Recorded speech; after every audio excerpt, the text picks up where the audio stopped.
Barale bantuan agadih. Pakaian penyanyinya innalillahi wa inna ilaihi rajiun. Itu yang penyanyi orang Minang tuh, Bu. Orang Minang yang menyanyi itu pakaiannya makin malam pakaiannya. Di kampung pertanyaan di kampung tuh ada nak nenek mama alim ulama jadi pandai bunuh kandungan di kampung tuh. Ada nak? Basi pakak nenek mama cilaku tuh sadonya. Betul Ustaz mulai berang tuh.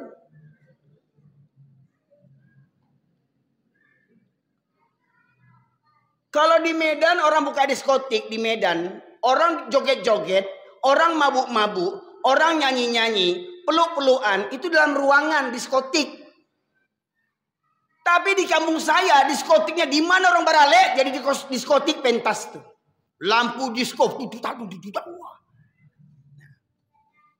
seperti lampu disko, berjoget dengan lampu yang gelap.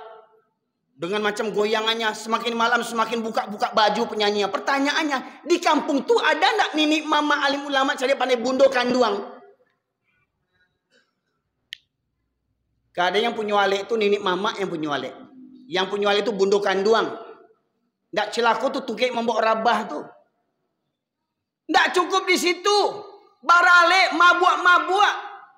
Mabuk-mabuk botol-botol minuman keras berserak-serak. Ya Allah ya Rabbi. Mengaku orang Baradai itu. Mengaku orang Baradai. Tolong yang marah sama saya. Tolong saya tunjukkan di mana salah saya. Benar tak kata saya ini? Ya. Itu kerja orang kampung selama ini. Masya Allah. Masjid lengang. Organ tunggal ramai. Kadang mohon maaf Masya Allah. Ibu-ibu wirid Yasin kadang. Pagi awal menikah baca Yasin, tengah hari iya goyang di bawah pentas joget ibu wirid Yasin. Iya. Astagfirullah.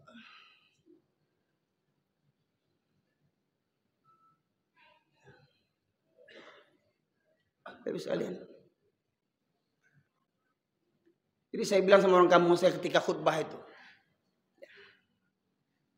Satu lagi Pak, khusus untuk Minangkabau. Makanya saya katakan saya memang berulang-ulang kaji saya ini. Saya lahir besar di Medan. Di Medan saya mondok di Kiai Haji Ahmad Dahlan Sipiro. Dulu teman saya di Pekanbaru ini banyak yang mondok di Sipiro dulu. Dari Bangkinang banyak Sipiro. Sipiro Kiai Haji Ahmad Dahlan saya mondok di situ. Dari Medan melalui Siantar, Simalungun, Batak itu mayoritas Batak orang Kristen. Dari Simalungun masuk ke Prapat dan Toba. Mayoritas Kristen. Mandeh saya tinggal di Kabanjahe, Kabupaten Karu, mayoritas Kristen. Sejak saya lahir sampai saya berjenggot begini, tidak pernah saya ketemu di Medan orang gonceng-gonceng sama anjing. Nggak pernah saya lihat di Medan orang gonceng-gonceng sama anjing, peluk-pelukan sama anjing di Honda tuh. Nggak pernah saya lihat orang satu mobil sama anjing. Betul Ustaz Kasanamnya, memang anjing namanya? Ya. Wow, itu huruf wow. Nggak ada wow anjing. Salah saya bilang anjing. Memang anjing. Kalau wow itu huruf wow. Wawun. Wow. Ya. Nggak pernah saya ketemu di Medan tuh Pak Ibu sekalian. Jadi cerita saya karang nih namanya. Nama saya cerita karang. Umpama kalau kita itu dari Padang mau ke Medan, ya naik bis ALS, di perjalanan ketiduran ngantuk, sedang di jalan sedang ngantuk tuh goyang-goyang mobilnya, bangun oh udah sampai kita di Medan ini, karena Medan tuh banyak jalan berlobang, ya sama ketika kita mau Pekanbaru, Padang ya di Petapahan, di Ujung Gading, udah macam Medan pula itu, lobang-lobang jalan itu ya. Tapi kalau pas balik dari Medan mau ke Padang lagi, naik bis yang sama, bis ALS.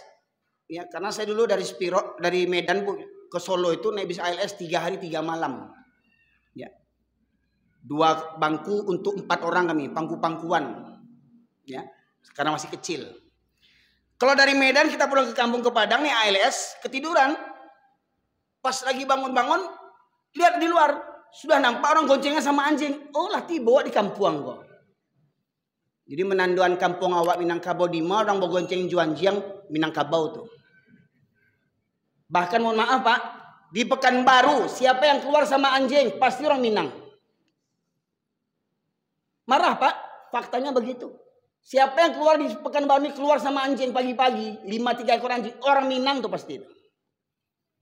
Jambi ada orang keluar sama anjing, orang Minang. Bengkulu orang keluar sama anjing, pasti orang Minang. Di Medan alhamdulillah nggak ada. Betul nggak Pak? Ya. Jadi saya katakan kalau begitu jugalah Minangkabau. Habis negeri kita ini. Tambah kemarin Galodo yang kemarin itu. Galodo yang pertama di bulan Ramadan tanggal 5 April. Saya juga pas lagi di Bukit Tinggi Pak Ibu sekalian. Itu yang musola yang kita lihat di YouTube itu, yang disebar orang di video itu, masjid yang musola yang bergonjong itu. Galodo pertama sebelahnya ini sungai nih, ini musolanya misalkan, ini sungai. Ya. Galodo yang pertama itu di masjid itu depan belakang sampingnya ada rumah, masih banyak rumah dan kalau mau masuk musola itu masuk dalam gang, kiri kanannya ada rumah. Itu Galodo yang pertama, masih ada rumah. Galodo yang kedua ini habis rumah itu semua Pak Ibu sekalian. Masjidnya tetap berdiri kokoh, musolanya, suraunya. Dan hebatnya lagi kuasa Allah. Batu-batu besar itu. Batu-batu besar Masya Allah. Pak Ibu sekalian. Hampir sebesar mimbar ini ya batunya. Nggak menyenggol musolanya. Rumah depan musola dihantamnya. Habis rumah tuh. Bersusun batu gadang di situ. Ingat. Itu perintah Allah batu itu Pak Ibu sekalian. Itu perintah Allah. Nggak ada kemampuan air menjalankan itu. Kun fayakun kata Allah. Batu jadi tentara Allah. Berdiri kokoh batu-batu itu di atas rumah-rumah, pondasi rumah-rumah di Simpang Batabuah Bukit Tinggi itu, Simpang Kecanduang itu. Habis sekalian, itu rute saya kalau saya dari Pariaman mau ngisi pengajian ke Payakumbuh, ya, saya lalunya di situ. Ya, Sungai Puang. Ya, habis sekalian. Tidakkah kita mengambil pelajaran daripada itu? Ya. Sebelum Ramadan pula, ya, Sumatera Barat banjir pesisir selatan. Sekalian. 6 bulan sebelum itu banjir di Kota Padang. Ada gunung di perbukitan di Kota Padang. Gunung itu dikikis Allah. Bukit-bukit itu dikikis Allah. Keluar mayat-mayat dan kuburan tuh Pak Ibu sekalian. Keluar. Untung tak mekik-mekik kuburan yang mayat-mayat itu. Tolong, tolong. Kalau mekik dia nggak kencing-kencing kalau nengoknya itu. Ya. Terbongkar kuburan tuh Pak Ibu sekalian. Pertanyaannya, tidakkah kita mengambil pelajaran? Punya hati, nggak ada takut. Bagaimana mungkin ada orang Minang Islam 7 keturunan sholat seminggu sekali? Bagaimana mungkin orang Minang yang beradat 7 keturunan adanya Islam, agamanya Islam, adatnya Minangkabau, ya, sholat seminggu sekali. Bagaimana ada orang Minang perempuan yang nggak tahu berjilbab hari ini? Masih ada nggak perempuan Minang yang nggak berjilbab hari ini? Banyak. Pulang kampung, Calia. Disabui orang Cina, kaliang. Ya. Kok orang Cina ada di panggaannya, di Nyobutiah. Kulah kaliang besar pendek lo tuh, serap pontong lagi di pakainya. Tak tahu duntuang. Besar pontong orang Minang. Dia orang Baradai tuh. Mengaku orang Minang tuh. Nah, punya hati, tidak ada takut kepada Allah. Punya mata, tidak melihat kebesaran Allah, kekuasaan Allah. Punya telinga, tidak mendengarkan ayat-ayat Allah. Malas mendengarkan kaji. Kadang khutbah Jumat dah datang seminggu sekali main handphone pula itu. Ada pula datang seminggu sekali hari Jumat duduk di parkiran dia ketawa-ketawa. Kalau pajak ketek belum sunat belum balik, mending ini sudah lajang-lajang lah jadi ayah orang duduk di parkiran nggak punya otak sebenarnya. Padahal kata Rasulullah itu ketika khotib naik mimbar, malaikat yang di pintu-pintu mencatat orang yang hadir itu duduk mendengarkan khutbah. Khotib malaikat itu duduk, ini duduk di parkiran, coba bayangkan. Nunggu komat baru masuk Islam orang itu tuh. Nanti dibilang kasar kali gajinya. Otak kau tuh yang kasar. Ini nggak ngerti-ngerti. Saya Pak, kalau saya khutbah Jumat nampak begitu langsung saya tembak itu. Itu yang di luar tuh belum balik sih bilang. Kok di parkiran ketawa-ketawa main handphone. Bayangkan. Punya telinga, tidak menggunakan pendengarannya. Kalau kata pepatah orang kita tuh masuk telinga kanan. Kalau keluar telinga kiri masih mending Pak, ada lewatnya juga. Ini masuk telinga kanan, balik lagi dari kanan. Tersumbat telinga tuh. Ya, kalau masuk telinga kanan keluar telinga kiri masih mending numpang lewat dia, ya. Lewat tembus dia. Ini enggak masuk telinga kanan keluar lagi dari kanan. Muntah dia. Ya. Orang yang seperti begitu punya hati, tidak takut kepada Allah, punya mata, tidak ambil pelajaran, punya telinga, tidak tergerak dia hatinya. Mereka seperti ulaika kal an'am, mereka seperti binatang ternak. Bagum adol, bahkan lebih sesat, lebih hina daripada binatang lagi. Ya Ustaz ya. Surah Al-A'raf Ustaz 179. Bukan kata saya. Jadi kalau ada orang Minang yang sholat seminggu sekali, binatang tuh. Saya tuduh poin aja kaji ini Pak. Saya berani karena ada Al-Quran. Kalau marah jangan marah sama saya, ambil Quran ini buang. Kalau ada orang Minang, padusi Minang tidak berjilbab, binatang tuh. Tidak mengerti jole, batu lemah lembut lah kaji itu. Kalau orang masuk Islam ya lemah lembut dah masuk Islam, orang baru masuk Islam. Kalau Islam 7 keturunan, lemah lembut jole. Lah bakare hati itu, mendengar kaji tidak muah. Rumah dakek je surau kumusaji indah mendengar ceramah tidak, coba bayangkan tuh. Ulaika kal an'am balhum adol. Mereka seperti binatang ternak, bahkan lebih hina, lebih sesat daripada binatang ternak lagi. Pak Ibu, binatang ternak kan halal kan? Dicari orang juga nanti bulan Idul Adha kan? Sapi, kerbau, kambing. Pertanyaannya, mau nggak disamakan dengan kerbau? Tapi orang Minangkabau.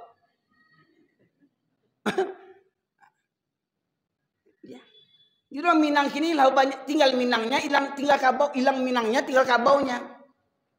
Ya. Mohon maaf, orang Minang gak usah marah sama saya. Yang saya sebut binatang itu yang orang Minang yang sholatnya seminggu sekali. Gak ada dosa, gak ada rasa takut dia meninggalkan sholat. Sepakatlah kita bapak sekalian, sholat hukumnya wajib. Sepakat enggak sholat hukumnya wajib? Boleh enggak dikurang-kurangi? Orang sakit boleh enggak tinggal sholat? Ya gimana mau sholat dia kena air nggak boleh. Gimana mau wudhu? Tayamum, sudah tayamum. Mau sholat berdiri pening pala ini. Gimana mau sholat? Duduk melemas pula badan ini nggak sanggup mau muntah-muntah. Gimana? Berbaring nggak bisa pula angkat tangan Pak. Tangan nggak bisa. Hah? Tetap wajib sholat. Walau dengan isyarat. Sepakat. Coba survei pengantin waktu beralek gimana? Demi Allah berapa banyak yang sholat? Mohon maaf Pak, menjadi hal yang lumrah bagi kita. Ya maklum lah namanya baralek. Siapa bilang kalau baralek boleh tinggal sholat? Orang kita bilang, orang kita sepakat semuanya. Kita sudah punya ilmunya. Orang sakit aja wajib sholat. Walau terbujur kaku di tempat tidur bertahun-tahun sakit, masih ingat dia siapa orang yang datang, tahu dia jam. Tahu dia raso masakan tuh, tetap wajib sholat walau sakit terbujur kaku di tempat tidur dia pakai pempes. Ini anak Daru Jomara Pulai, pengantin laki pengantin perempuan sakit. Kenapa nggak sholat? Kewajiban kita sholatkan pengantin tuh. Biasanya sholatkan orang apa Pak?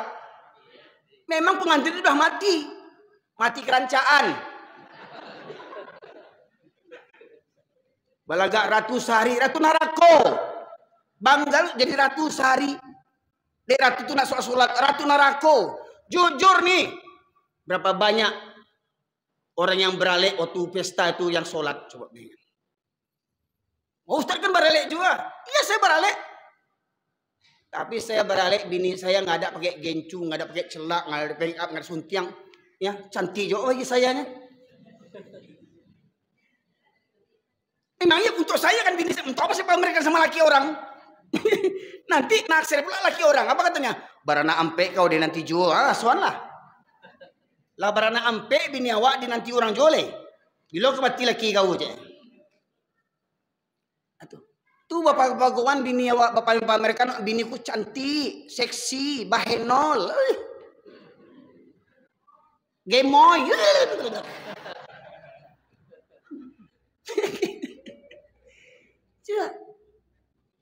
Kadang yang anehnya di kampung atau di mana-mana ada ibu-ibu pakai jilbab dapat hadiah dari orang pulang umroh jilbabnya sepaha.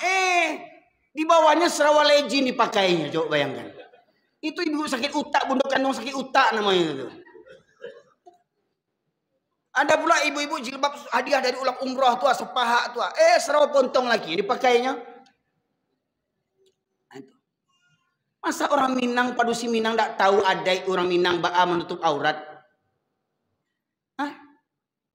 Usah lihat. Nah. Jadi kalau ada orang Minang yang baralik nak sholat tu binatang tu. Lebih buruk pun binatang. Mohon maaf Pak, jangan salah faham. Itu kata Allah, saya jelaskan firman Allah itu sajaleh-jalehnya.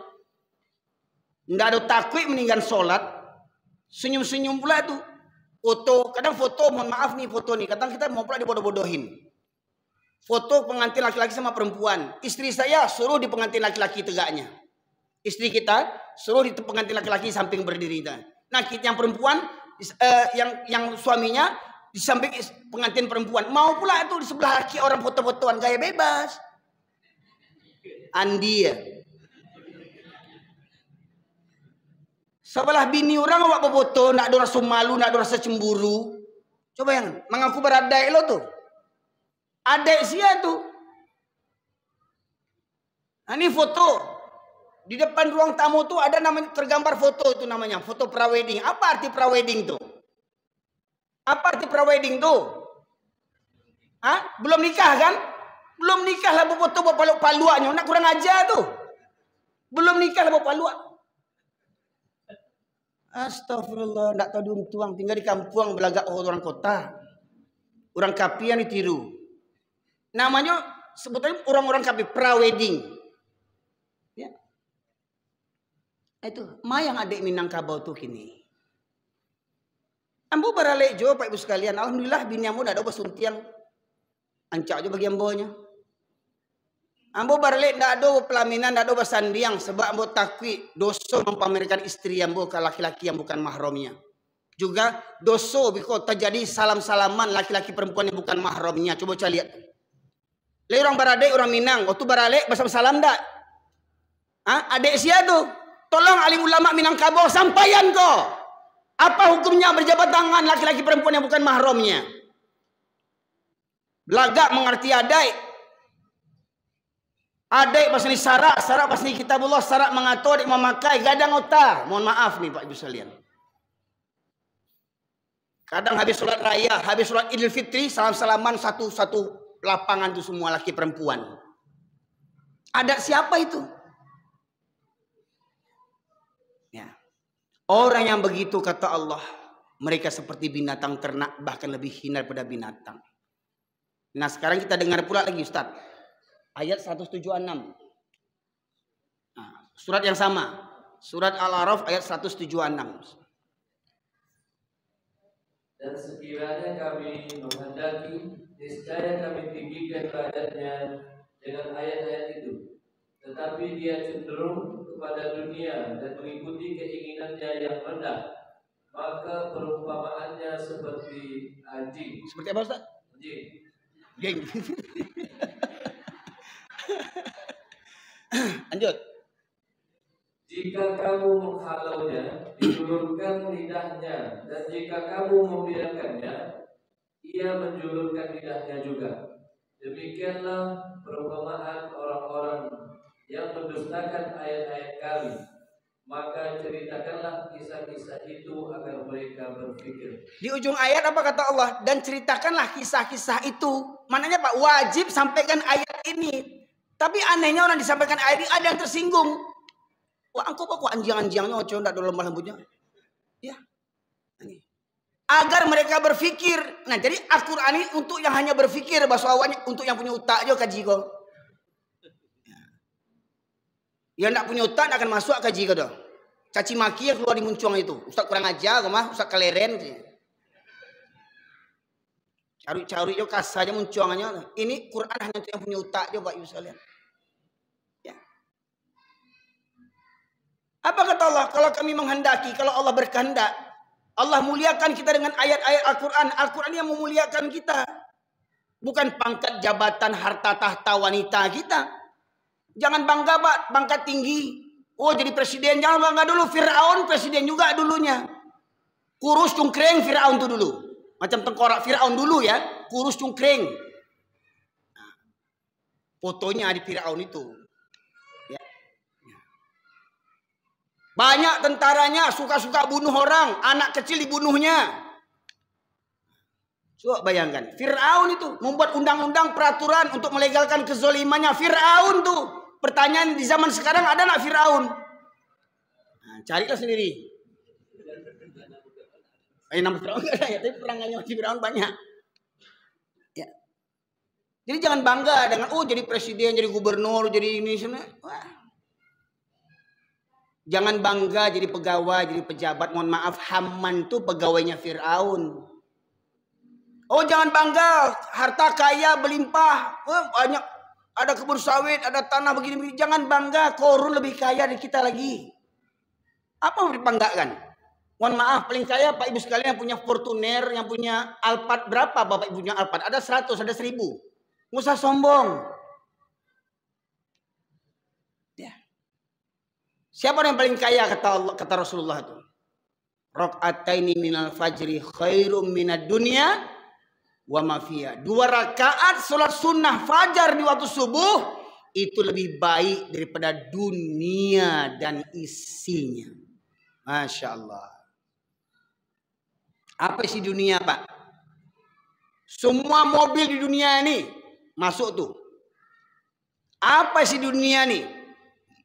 Pangkat yang tinggi, tidak apa-apa, tidak ada sebandingannya dengan sholat fajar 2 rakaat. Apa sih dunia tuh? Perempuan cantik, tidak apa-apanya dibandingkan sholat 2 rakaat itu. Itu baru sholat sunnahnya, Pak, belum sholat wajibnya. Ya.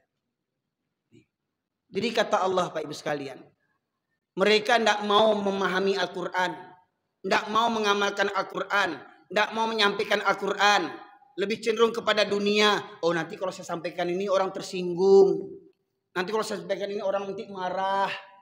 Nanti kalau saya sampaikan begini, nanti saya nggak diundang lagi. Kalau nggak diundang lagi, nanti di mana dapat amplop? Ya. Nah, kalau nggak dapat amplop, di mana mau bayar kredit motor? Saya alhamdulillah di mana-mana ceramah saya sampaikan amplop orang dikasih orang. Semua pengurus yang masih amplop saya sampaikan semuanya. Nggak percaya Pak Bu? Hah? Demi Allah, saya buang amplopnya semua. Hah? Ya tutup diambil isinya dulu. Andilah wajah isinya uang kok. Kalau sama isinya dibuang Pak Ibu sekalian, dibuang sama isinya, ketemu orang pampok pokok.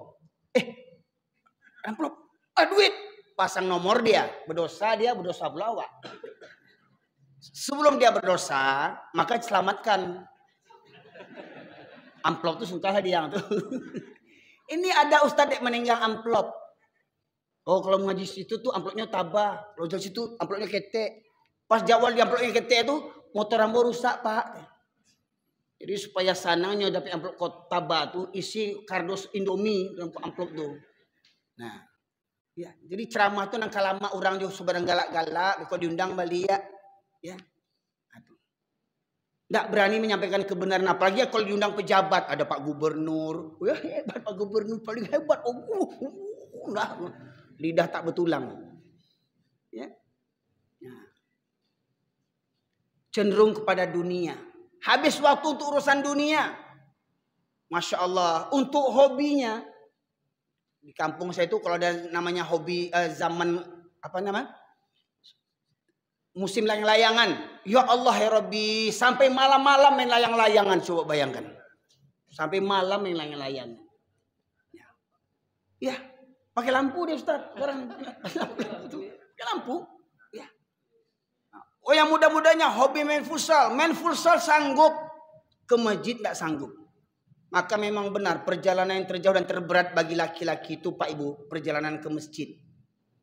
Berapa banyak pemuda sanggup mendaki Gunung Merapi. Gunung Sumbing, Gunung Selamet, Gunung apa. Tapi mereka tak sanggup sholat.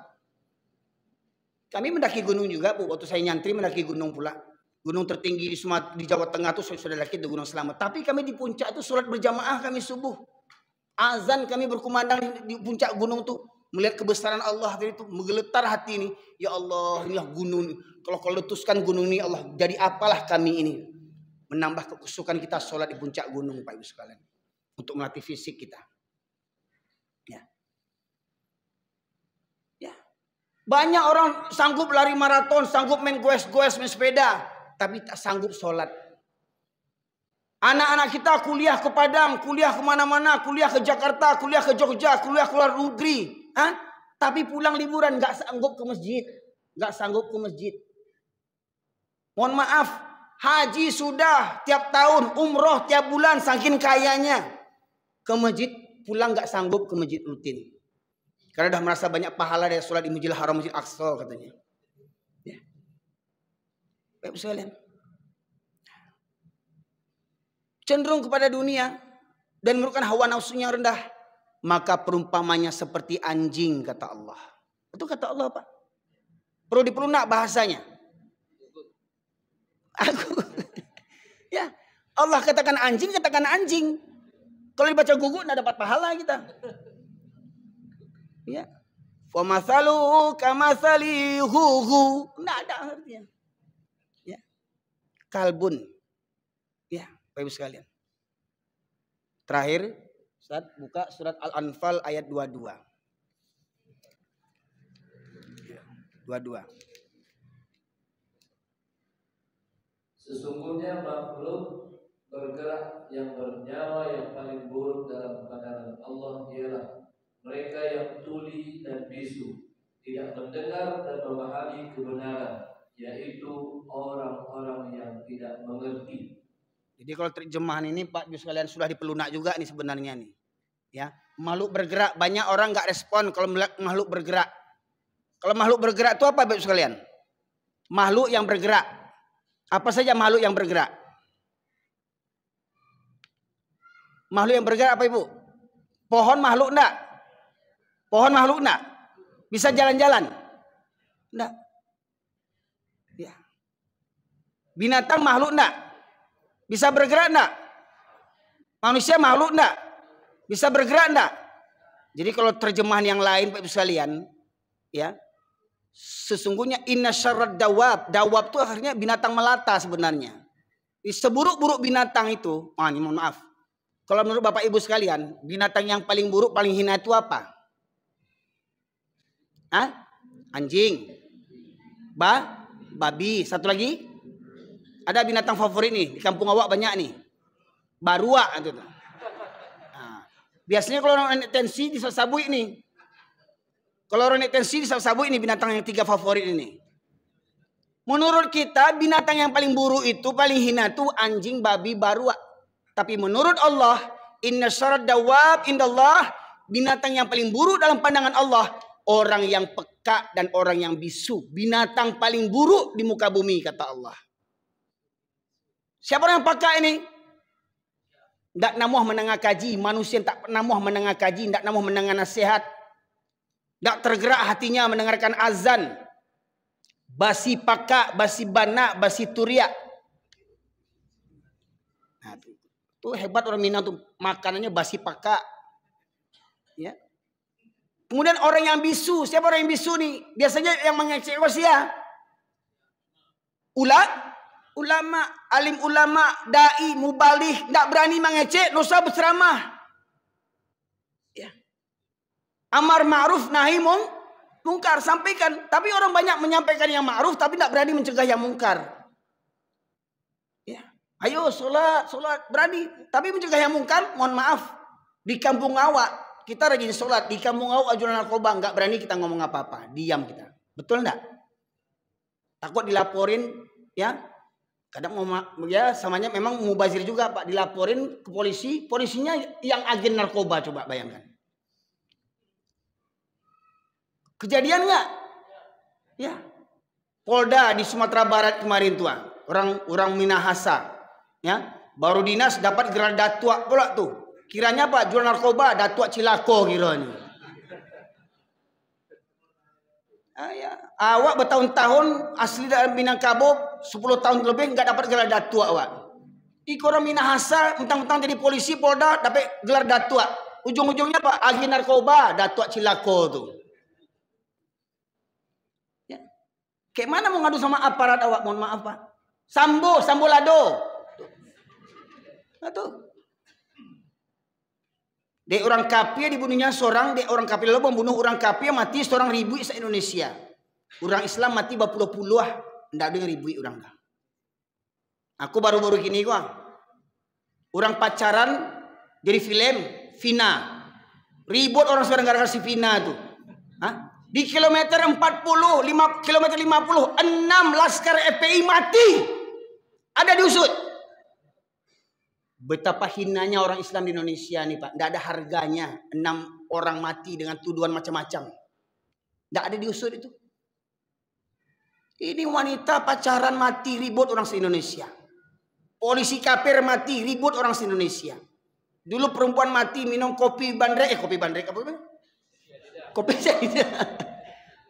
Berbulan-bulan sidangnya dia viral. Orang Islam mati. Masya Allah. Tidak ada harganya orang Islam di Indonesia nih Pak. Bahkan mirisnya, kita umat Islam terbesar di dunia, tapi kita yang tertuduh teroris. Ciri-ciri teroris, awas, jenggotan, celana cingkrang, jidat hitam, jual herbal. Ciri terus. Dan syarat jadi teroris pertama di Indonesia ini, syaratnya harus berKTP Islam. Padahal di Papua tuh Pak, ya, yang membunuh tentara itu siapa itu? Yang membunuh orang sipil siapa di Papua sana itu? Disebut teroris enggak? Enggak. Misalkan kan ciri-ciri teroris itu yang macam saya nih teroris nih kata orang nih. Ya kan? Makanya kadang banyak mata-mata tuh bantu. Kemarin lah. Dendeng segala macam tuh ya. Nah, bisa lihat. Nah, jadi saya sampaikan ayat ini, orang menyebut kaji saya keras. Ingat, pembuka tadi, sebenarnya yang keras itu orang yang sudah lama tidak merenungkan Al-Quran, tidak mendengarkan kaji, hingga akhirnya apa? Maksiat dianggapnya hal yang biasa. Maka mereka hatinya akan menjadi keras, bahkan lebih keras daripada batu lagi kata Allah. Dan kemudian orang yang tidak peduli dengan Al-Quran, maka dia hina di mata Allah. Bahkan lebih hina pada binatang lagi. Allah samakan orang Islam yang biasa sering meninggalkan sholat dan segala itu baru sholat Pak Ibu, belum yang lain-lainnya. Ya, mereka Allah samakan dengan binatang ternak, sama dengan anjing, bahkan lebih hina daripada anjing, babi dan kera lagi. Orang yang tidak peduli, tidak mau mendengarkan kaji, tidak mau menyampaikan kebenaran. Pak Ibu sekalian. Nah makanya Pak Ibu sekalian mohon maaf ini di masjid kita ini yang hadir di mana-mana saya lihat banyak yang tua. Mana yang pemudanya mana nih? Ya. Bapak Ibu di rumah ada anak muda enggak di rumah? Ada pada merantau semua. Ya. Mana anak mudanya? Yang asli penduduk sini pemudanya mana? Ada? Tunjuk tangan.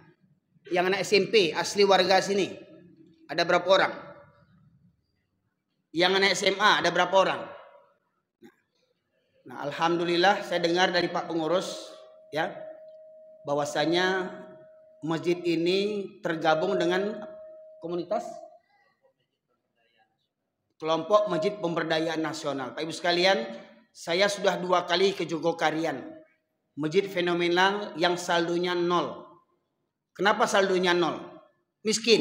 Enggak. Saya sudah ikut pelatihan PMB, pelatihan masjid bilioner, Masjid Pontianak di Kapal Munzalan. Di Masjid Kapal Munzalan Pak Ibu sekalian, infak per bulan yang mereka dapatkan, pernah tahu enggak Pak Ibu sekalian? Bapak tahu Pak enggak? Ada yang tahu? Di Masjid Kapal Munzalan Pontianak, infak yang mereka dapat setiap bulannya 5 sampai 9 miliar Pak. tiap bulan. Kok bisa sebanyak itu? Pertama, masjid ini untuk melayani umat. Ya. Buka 24 jam. Tidak ada tutup-tutup. Bahkan Masjid Jogokarian buka 24 jam. Kalau memang nggak boleh tidur di masjid, takut dia ngences, takut busuk karpetnya, sediakan penginapan gratis. Sediakan tempat tidur khusus bagi musafir. Masjid Jogokarian ada hotel berkelas bintang 4, ada pakai spring bed, pakai televisi, pakai AC, gratis penginapannya. Ya. Masjid Kapal Munzalan begitu juga. Ya. Masjid Kapal Munzalan apa kiatnya dibuatnya? Sampai 5 miliar per bulan infaknya. Pertama tadi masjid buka 24 jam. Fasilitas kamar mandi tidak ada kunci-kunci. Ya. Ya. Bersih kamar mandinya. Kemudian jamaah yang jauh rumahnya dijemput dengan mobil. Dijemput sama mobil, Pak. Kalau ada bapak-bapak yang rumahnya jauh dari sini ingin sholat kemari karena nyaman pakai AC segala macamnya, silahkan dijemput sama pengurus nanti. Masjid Kapal Munzalan begitu. Pertamanya mereka meminjam 1 mobil untuk menjemput jamaah. Dijemput jamaah sholat subuh. Habis sholat subuh dikasih sarapan gratis. Nanti dijemput zuhur. Habis sholat zuhur dikasih makan siang gratis. Jadi kalau ada yang bilang nanti kalau saya makan siang gratis, omon-omon. Sorry. Ya. Orang masjid dah dari dulu membuatnya. Ya, akhirnya berubah, nggak jadi makan siang, makan pagi. Sudah itu berubah lagi, cuma untuk sahur aja sudah tuh lagi. Orang masjid dah buat, ya, Masjid Kapal Munzalan Pak Ibu sekalian dengan cabang-cabangnya. Dijemput jamaah sholat maghrib atau isya, malam dikasih makan siang gratis. Dibuka kajian asar, tahsin tajwid, belajar tahsin, belajar tajwid supaya bapak-bapak ini pulang bawa sembako, kaya miskin bawa sembako, Masjid Kapal Munzalan. Kalau ada jamaah terlilit hutang riba karena dulu tidak mengaji, tidak tahu dia hukum riba, beli mobil pakai riba, beli rumah pakai riba, nikah pakai riba, kuliah pakai riba. Jadi nggak heran banyak sarjana-sarjana koruptor, ya, pakai riba. Nggak tahu dia dulu nggak mengaji. Setelah dia tahu mengaji, mau melunasi hutangnya nggak ada duit. Masjid yang melunasi hutangnya. Masjid yang melunasi Pak Ibu sekalian. Kalau ada jamaah tidak ada biaya sekolah anaknya dari SD sampai sarjana, masjid yang menyekolahkan. Pak Ibu sekalian, dari SD sampai sarjana. Mohon maaf Pak, siapa sih nggak mau sekolah Islam? Siapa sih yang nggak mau sekolah pesantren? Cuman masalahnya Pak, sekolah hari ini yang bagus-bagus Islam hanya untuk orang kaya Pak. Bu, masuk SD IT, SMP IT, berapa bayarannya? 10 juta, 15 juta. Gimana orang miskin mau masuk? Beli sepatu aja nggak ada duit. Akhirnya sekolah itu untuk orang-orang kaya-kaya aja sekarang. Tambah pula sekarang kuliah, katanya uang kuliah mau dinaikkan lagi. Kan hebat itu kan. Di Masjid Kapal Munzalan, jamaah yang tidak ada biaya sekolah anaknya dari SD sampai sarjana, masjid yang menyekolahkan. Masjid Kapal Munzalan, kalau ibu ingin modal usaha, tidak perlu utang riba sama bank. Masjid yang meminjamkan. Masjid yang memodalinya. Ya, kalau mampu, kalau ada hasilnya dipulangkan. Kalau nggak ada hasil, ya sudah sama-sama menanggungnya. Tidak ada beranak-beranak uang itu. Pinjam 1 juta, balik 1 juta. Walaupun lunasnya 10 tahun. Ya. Misalnya.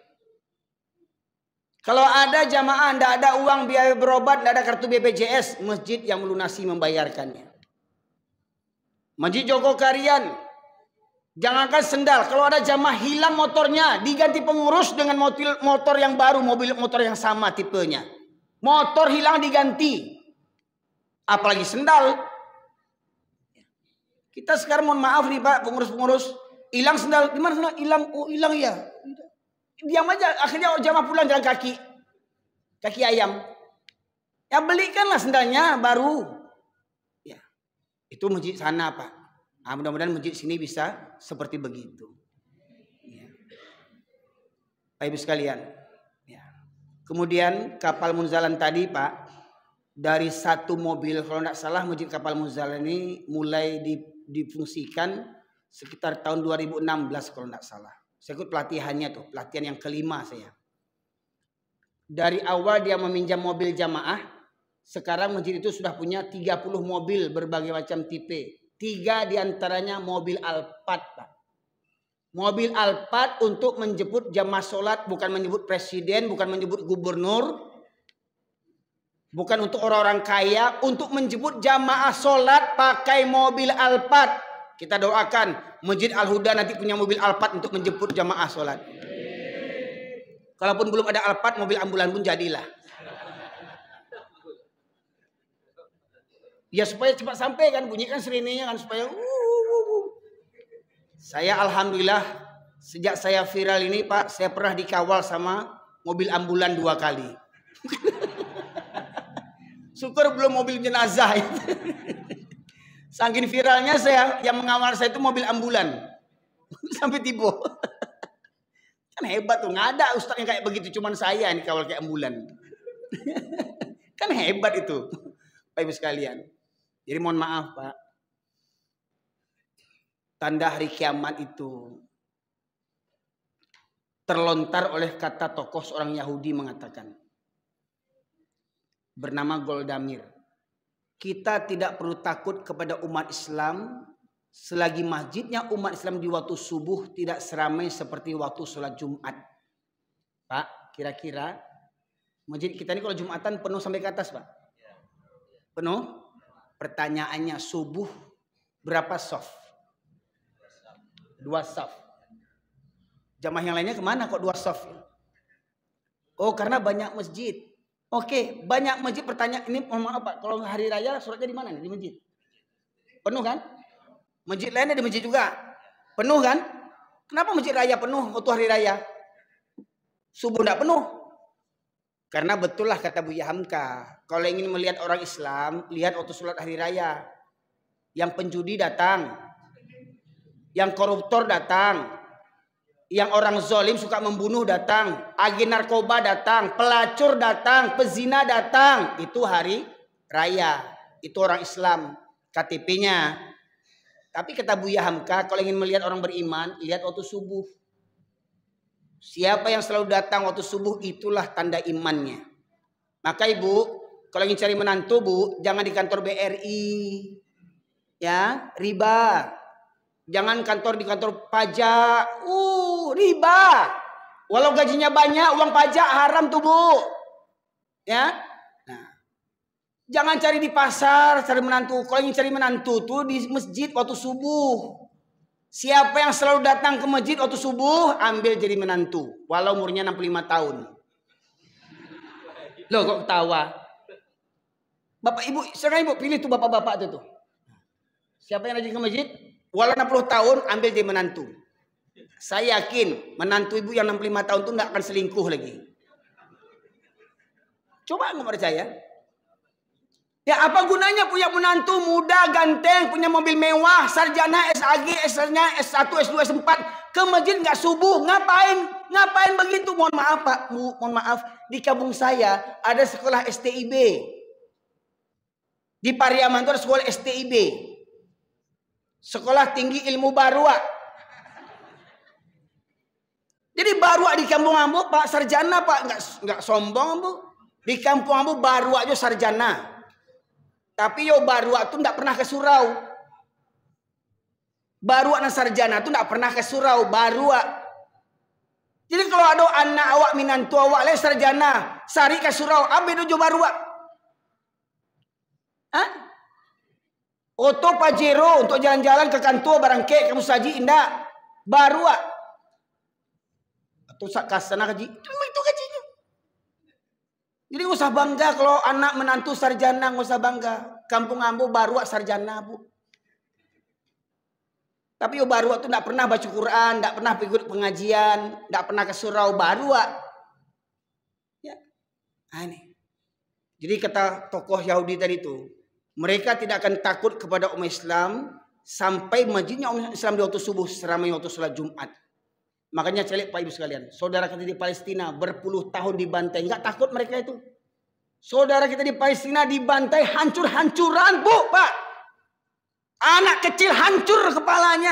Nggak ada negara Islam yang melindungi, membela. Bayangkan itu. Tetapi Israel yang penjajah, Israel yang membantai itu dibantu sama Amerika yang katanya negara demokrasi, negara yang menjunjung hak asasi manusia. Amerika membantu Israel, Inggris, Jerman, Prancis, datang tentaranya, datang alat-alat perangnya, membela Israel. Saudara kita di Palestina, siapa yang merimpin tentaranya? Ada tentara Islam yang berani datang sana. Berani sama orang Islam aja bantainya. Makanya orang kafir Yahudi itu tidak takut Pak Ibu sekalian. Kenapa? Dia tahu kita cuma pandai mengutuk. Bertahun-tahun begitu Pak Ibu sekalian. Mereka mengukurnya daripada sholat subuh. Kenapa mereka mengukur sholat subuh? Karena benar kata Rasulullah, sholat yang berat bagi orang munafik, sholat isya dan subuh berjamaah. Jadi kalau ada laki-laki yang sering nggak datang ke masjid waktu isya dan subuh, munafik. Dan ingat, jangan sampai orang munafik itu ada di rumah kita. Apakah suamilah namanya, apakah ayahlah namanya, anak lelakilah namanya, menantukah namanya, sholat suka di rumah sholatnya, munafik kata Rasulullah. Dalam hadis yang lain Rasulullah tegaskan, sebaik-baik sholat laki-laki yang fardu itu di masjid, sebaik-baik sholat fardu wanita itu di rumah. Tapi bila wanita meminta izin sholat di masjid, jangan dihalangi. Jadi kalau ada laki-laki yang sholat di rumah, itu namanya laki-laki solehah.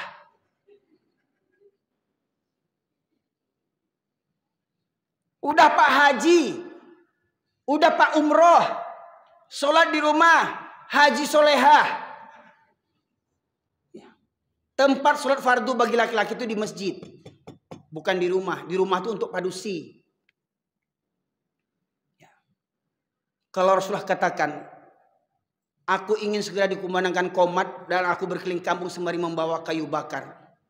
Apabila aku dapati ada laki-laki yang masih berada di rumah, sementara qomat sudah berkumandang, maka akan aku bakar rumah mereka. Dibakar Rasulullah, Pak Ibu, kalau di rumah tuh ada laki-laki yang balik, sehat, berakal, kira-kira rumah kita selamat enggak? Rumah kita selamat enggak kira-kira? Ayahnya rajin ke surau, itu pun karena udah pensiun, ya kan? Waktu dinas dulu sombong nggak tanggung, nggak pernah ke surau, rapat, meeting, udah pensiun nggak laku baru ke masjid, ya. Ayahnya rajin ke surau, anaknya dibawa enggak? Nah, kok bisa Pak Ibu sekalian bawa anak-anak sebesar ini bawa ke masjid waktu subuh? Ya kalau dia ribut-ribut lari-lari wajar, nama juga anak-anak, dunia anak-anak. Ya, tapi kalau bapak-bapak yang lari-lari yang kurang ajar tuh namanya itu. Kalau anak-anak yang lari-lari ribut wajar, itu anak-anak. Tapi kalau bapak-bapak yang ribut itu kurang ajar, sepak bapak tuh keluar tuh. Dunia anak-anak memang dunia bermain Bapak Ibu sekalian. Tapi dia sambil walau dia bermain, dia sambil merekam itu. Coba lihat. Anak-anak TK nggak pandai baca, nggak pandai tulis, hafal lagu cinta nggak? Apa lagu cinta dia? Ya, anak TK itu. Jadi anak-anak ini rekamannya bagus Bapak Ibu sekalian. Ketika Bapak Ibu bawa dia sejak kecil ini akan terekam sama jiwanya. Dulu aku kecil dibawa sama ayahku ke masjid. Alhamdulillah. Ya. Jadi jangan diusir Pak. Anak-anak ribut tuh jangan diusir. Diarahkan saja. Jangan ribut ya. Jangan. Rahasia tuh. Gak diajang deh ayahang. Kiranya menantu awak kiranya. Sama cucu awak lupa. Kiranya awak arik tuh cucu awak. Gak diajang deh ayahang. Si ayahang. Kakek. Ini anak cucu, anak cucu bawa kiranya. Main hari-hari aja. Tapi misalnya, ya. Maka pengurus masjid hendaknya melayani umat. Ya. Di Masjid Seragen itu Pak, Masjid Al-Falah itu dibuka restoran gratis. Masya Allah, dibuka restoran. Biar mau kalah Pak, kita dipandang ke orang punya restoran, punya kafe. Nanti kita masjid buat kafe gratis. Nih baru saya lihat nih masjid 1 juta pemuda Pak. Sedangkan masjid 1 juta pemuda. Jamaah yang ketiduran di musola bukan diusir, dibangunkan dikasih bantal. Dikasih bantal Pak. Bahkan dikasih kasur yang tipis itu, kasur yang bisa berlipat tuh, dikasih kasur, dikasih bantal, begitu. Masya Allah. Ya. Kemudian ada jamaah yang habis sholat, istirahat, duduk, apakah buka handphone dia, buka Quran dia, dikasih kopi, dikasih snack. Hah? Kalau begitulah masjid, Pak, apa nggak cinta orang sama masjid? Hah? Rindu orang. Kalau Masjid Al-Huda buat bantu begitu tuh, dari Pariaman saya tunggu kemari saya sholat itu. Oh di Al-Huda tuh setiap subuh ada teh talua. Katu baik boleh tunjang. Iyo bi, iyo bawa dari rumah. Pak kok bisa? Tapi lah buah kok, tapi pinggir jalan nih kita jadikan masjid tempat yang dicintai khususnya para pemuda. Jangan kalah sama kafe-kafe, Pak. Kafe wifi gratis kita buat juga masjid wifi gratis. Enak kali yang muda-muda tuh, biar enak dulu dia. Enak-enaknya dia, dia mabuk dia di masjid, balik dia ke masjid sudah itu lagi. Ya. Tapi sediakanlah pendampingnya, jangan dilepaskan begitu saja. Terakhir Pak, kiat bagaimana supaya masjid ramai waktu subuh.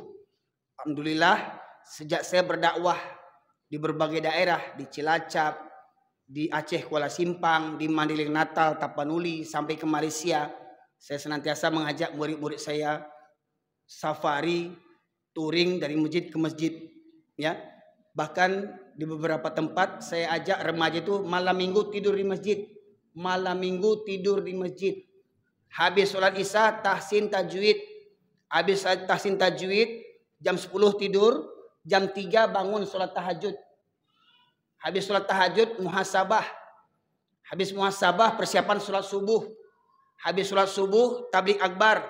Habis tabligh akbar dapat sarapan gratis setiap malam Ahad, malam minggu. Jadi alihkan perhatian remaja-remaja, pemuda-pemuda malam minggu di kafe-kafe. Kita buat malam minggu di masjid. Jangan mau kalah kita sama orang di kafe. Maka benar Pak, orang kafir itu tak pernah berhenti memerangi kita. Wala yazaluna yuqatilunakum hatta yarudu an dinikum istata'u. Mereka tidak pernah berhenti memerangi kamu sampai kamu murtad dari agama. Nah, ingat Pak, selamatkan para pemuda. Mana muda-muda kita ini? Maka ke depannya kita buat program mabit. Jadi kalau bisa Pak, entah sebulan sekali buat tabligh akbar, subuh berjamaah dan mabit. Ya. Dan itu sudah saya buat juga hari ini di Nagari Kacang, Danau Singkara. Ya, jadi buat tabligh akbar Pak setiap malam Ahad. Coba lalu sebulan sekali dulu. Ya, jadi programnya bagaimana? Tabligh akbarnya bisa setelah Isya, ya. Kemudian atau habis Isya itu pemuda-pemuda diajak tahsin tajwid sama bapak-bapak semuanya tahsin tajwid, ya. Kemudian nanti tidur. Ya, tidur kalau enggak di bawah, tidur di atas misalkan. Kalau takut karpetnya kotor, kasih alas, ya. Dikasih alas, Pak. Ya, tikar-tikar yang murah-murah itu, ya. Atau sediakan bantal misalkan. Kemudian nanti jam 3 malam sholat tahajud. Ya. Habis sholat tahajud berdoa muhasabah. Habis muhasabah nanti persiapan subuh tabligh akbar. Diundang semua warga-warga sekitar di Panam ini, ya. Kemudian sudah tabligh akbar, sediakan sarapan gratis. Ya. Yang simpel-simpel aja sarapan gratis untuk menaikkan ekonomi warga kita juga. Kok ada jamaah awak yang jual lontong. Bulan kini lontong ini kami borong, siapkan 1000 porsi lontong untuk jamaah. Ada jamaah yang buka kedai kopi, tolong sediakan teh talu atau teh manis, kopi susu, ya, untuk malam minggu besok. Jadi naik taraf ekonomi jamaah awak, ya. Kemudian habis sarapan pagi, kok yang mau kok maraton yang muda-muda itu anak-anak bawa jalan santai, ya. Itu kiat-kiat. Jadi sebenarnya Pak Ibu sekalian ada 8 strategi agar jamaah subuh bisa ramai seperti jamaah sholat Jumat. Ada 8 strateginya. Mau dengar Pak Ibu sekalian? Kalau mau saya sampaikan ini sampai subuh nggak selesai nih, ya. Nah, jadi kira-kira sanggup nggak Pak Ibu sekalian sampai subuh kita ngaji nih? Sanggup? Nah, itu jujur Ibu sekalian. Ibu itu mewakili hati saya. Saya pun tak sanggup. Tapi kalau nonton bola, kenapa harus sanggup nonton bola sampai pagi, Pak? Nonton bola orang sanggup sampai pagi. Padahal dia main bukan anaknya, bukan keluarganya, bukan lakinya, bukan menantunya. Sanggup nonton bola sampai pagi. Gol! Subuh teler semuanya. Dengan bola, Allah nggak ada apa-apanya dibandingkan bola. Innalillahi wa inna ilaihi raji'un. Pak Ibu sekalian. Jadi mohon maaf Pak Ibu sekalian. Kenapa orang menilai ceramah saya keras? Sebenarnya bukan ceramah saya yang keras. Cuman memang karena saya ini campuran Pariaman, pinggir laut sama Medan. Jadi kayak gini suara saya. Ya. Kalau saya bilang seperti anjing, bisa sepenuhnya itu. Perumpamannya seperti anjing. Iya. Ya. Jadi kalau ada anak daro Jumara Pulai tidak sholat tu baralek binatang. Ya. Ya. Baik Ibu sekalian. Jadi maknanya saya ingin mengajak kepada kita semuanya, mari ramikan masjid, ramaikan surau. Jangan kita saja bawa keluarga kita, bawa menantu kita, bawa anak-anak kita. Didik mereka dari kecil. Karena pepatah mengatakan kecil teranjak-anjak, besar terbawa-bawa, tua berubah pun tidak. Bapak sekalian dimati oleh Allah, kiranya inilah mukadimah kajian pembuka kita ya. Ini baru mukadimah nih Pak Ibu sekalian. Ya, belum materinya ini. Ya, insya Allah materinya 3 bulan berikutnya. Oh ya, baik Bapak sekalian, insya Allah mukadimah yang materinya kalau berkenan 3 tahun ke depan ya saya akan adakan safari dakwah lagi. Ya, silakan nanti segera di share kalau ada yang mengundang. Kalau khutbah Jumat silakan, ada yang mau buat gerakan subuh berjamaah kita buat bersama. Bila Bapak sekalian rahmati Allah, kita tutup majelis kita ini dengan doa kita bersama. Semoga dengan kebersamaan kita mendoa ini, kalau tidak semua diijabah oleh Allah Subhanahu Wa Taala, di antara kita ada yang diijabah Allah Subhanahu Wa Taala. Ya. Dan semoga kiranya Allah berkenan menyatukan hati kita, menyingkirkan perpecah belahan di antara kita, karena sekarang kita miris, banyak di antara umat Islam saling pecah belah. Ustadz ini ditahzir, ustadz itu ditahzir, ustadz ini diusir dari masjid dan segala macamnya. Karena ya itu tadilah kita diadu domba dan kita mengikuti rentak orang kafir, kita diadu domba Bapak sekalian. Kadang jenggot sama panjang, jubah sama gantung, jidat sama hitam, ya karena enggak satu pengajian musuh, ya. Oh enggak, Waalaikumsalam, ya diberi salam assalamualaikum, Waalaikumsalam. Karena bukan satu pengajian. Nah, jadi mudah-mudahan ya baik kita yang berjenggot atau enggak, kita satu soft dalam barisan. Ya, nah, baik kita celana gantung atau enggak, kata Ustaz Abdul Somad, jangan permasalahkan celana gantung apa enggak, yang enggak bercelana baru kita permasalahkan.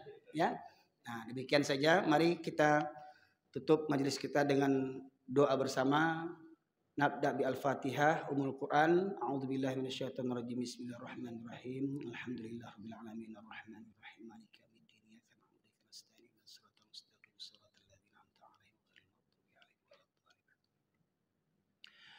Allahumma inna nas'aluka bi rahmatika ya Allah. Allahumma inni as'aluka bi rahmatika ya Allah. Allahumma shalli wa sallim ala nabiyyina Muhammad wa ala alihi wa sahbihi ajma'in. Allahumma fil muslimin wal muslimat wal mu'minina wal mu'minat al ahya'i minhum wal amwat innaka qadil hajat. Rabbana zalamna anfusana wa illam taghfir lana wa tarhamna lanakunanna minal khasirin. Rabbana la tuzigh qulubana ba'da idh hadaytana wa hab lana min ladunka rahmah innaka antal wahhab. Allahumma arinal haqqa haqqan warzuqna ittiba'ah wa arinal batila batila warzuqna ijtinabah. Rabbana la tu'akhidhna rabbana ighfir lana wa liwalidayna warhamhuma kama rabbayana shaghira. Rabbana hab lana min azwajina wa dhurriyyatina qurrata a'yun waj'alna lil muttaqina imama. Rabbana la tu'akhidhna in nasina aw akhtana. Rabbana wa la tahmil 'alaina isran kama hamaltahu 'alal ladzina min qablina. Rabbana wa la tuhammilna ma la taqata lana bih wa'fu 'anna waghfir lana warhamna anta maulana fansurna 'alal qaumil kafirin. Ya Allah ya Rahman ya Rahim. Pada malam hari ini kami hadir di rumah-Mu ya Allah. Kami bermunajat kepadamu ya Allah. Hanya kepadamu lah kami menyembah dan hanya kepadamu lah kami mohon pertolongan ya Allah. Jadikanlah kami ini hamba-hamba-Mu yang beriman dan bertakwa. agar kiranya iman dan takwa kami menyelamatkan kami, memberikan anugerah kebahagiaan di dunia dan di akhirat kami, ya Allah. Ya Allah, ya Rahman, ya Rahim. Ampunkan dosa kedua orang tua kami, ya Allah. Sayangilah mereka dengan kasih sayang-Mu yang mulia, sebagaimana mereka menyayang kami di waktu kecil. Ya Allah, lampaukanlah kuburan orang tua kami yang telah tiada. Jauhkan mereka daripada siksa kubur, dan anugerahkanlah kepada mereka nikmat kubur. Begitu pula anugerahkanlah kepada guru-guru kami, kepada pendidik-pendidik kami, kepada alim ulama kami, ustadz-ustadz kami. Begitu pula kepada pemimpin yang taat kepadamu, ya Allah. Ya Allah, jauhkanlah negeri kami daripada musibah dan malapetaka bencana, ya Allah. Ampunkan dosa-dosa kami. Anugerahkanlah kepada kami pemimpin yang beriman dan bertakwa. Hancurkanlah pemimpin yang zalim yang tidak mau bertobat kepadamu, ya Allah. Hancurkanlah pejabat-pejabat yang menguras harta negeri ini untuk memperkaya diri mereka dan menyengsarakan rakyat-rakyat mereka, ya Allah. Ya Rahman, ya Rahim, ya Mujibas Sa'ilin. Muliakanlah saudara kami di Palestina, ya Allah. Sungguh kami tidak bisa berbuat apa-apa untuk menolong saudara kami di Palestina, ya Allah. Kami melihat setiap harinya anak-anak muslim, anak-anak kami juga, ya Allah, mereka hancur berkeping-keping tubuh mereka, ya Allah. Para wanita terhina, orang tua kehilangan anaknya, anak kehilangan orang tua, ya Allah. Mereka dibantai di mana-mana tanpa ada pembelaan. Ya Allah, ya Rahman, ya Rahim, ampunkan dosa kami, ya Allah. Ampunkan dosa kami, tidak bisa berbuat apa-apa, ya Allah. Hanya sebatas doa yang bisa kami berikan untuk saudara kami, ya Allah. Sungguh mereka lah orang-orang yang mulia, orang yang kuat di muka bumi ini, ya Allah. Ya Rahman, ya Rahim, ya Mujibas Sa'il. Jadikanlah mereka mati syahid dalam mempertahankan akidah mereka, ya Allah. Hancurkanlah orang-orang zalim, Yahudi, Israel, laknatullah alaih. Hancurkanlah tentara mereka, hancurkanlah pasukan mereka, hancurkanlah persenjataan mereka, ya Allah. Amerika yang terlaknat, Jerman yang terlaknat, Perancis yang terlaknat, yang bersubahat, berbuat makar untuk menghancurkan saudara-saudara kami. Begitu pula kami di Indonesia ini, ya Allah. Jagalah, lindungilah ulama-ulama yang jujur, yang berani menyampaikan kebenaran, mengingatkan para pemimpin yang zalim, ya Allah. Ya Rahman, ya Rahim, ya Mujibas Sa'ilin. Allahumma ansuril muslimin wal mujahidin fi Filistin. Allahumma ansuril muslimin wal mujahidin fi Filistin, ya Allah.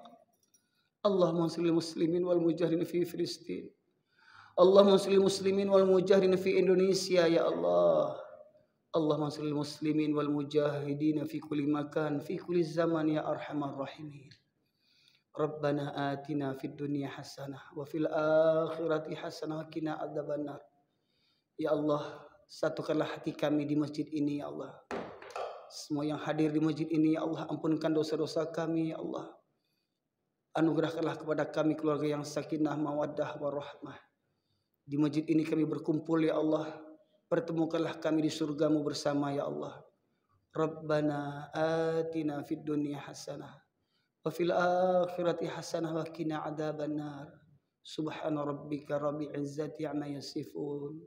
Wassalamun alal mursalin. Walhamdulillahi rabbil alamin. Assalamualaikum warahmatullahi wabarakatuh.